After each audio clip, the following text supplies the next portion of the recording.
નમસ્કાર. આજે આપણે સાવરકુંડલા તાલુકાના દાધિયા ગામની અંદર એક ફિલ્ડ વિઝિટ કરવા જઈ રહ્યા છીએ. ત્યારે કે પ્રદીપભાઈ લાલજીભાઈ ભાલાળા દાધિયા ગામના ખેડૂત છે અને ખૂબ સારી રીતે ખેતી કરે છે. ખેતી આપણે જોઈએ તો હાલ hi tech technology, drip irrigation system, mulching અને ગ્રો કવર સાથે આજે એનું વાવેતર થઈ રહ્યું છે. આપ જુઓ તો આ રીતે આપણે ખેતી કરીએ તો ખરેખર ઉત્પાદનની અંદર ઘણો બધો ડિફરન્ટ પડે છે. અને આજે તરબૂચનું વાવેતર કરેલું છે ગ્રો કવરની અંદર. ખૂબ સરસ રીતે હાઈ ટેકનોલોજી સાથે ખેતી કરે છે. આપણા વિસ્તારની અંદર એક સારામાં સારું શ્રેષ્ઠ ઉદાહરણ છે.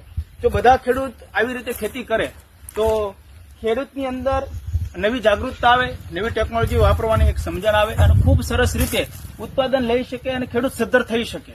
તો વધારે માહિતી માટે, ગ્રો કવરની માહિતી માટે, મલ્ચિંગની માહિતી માટે અને પાકની માહિતી માટે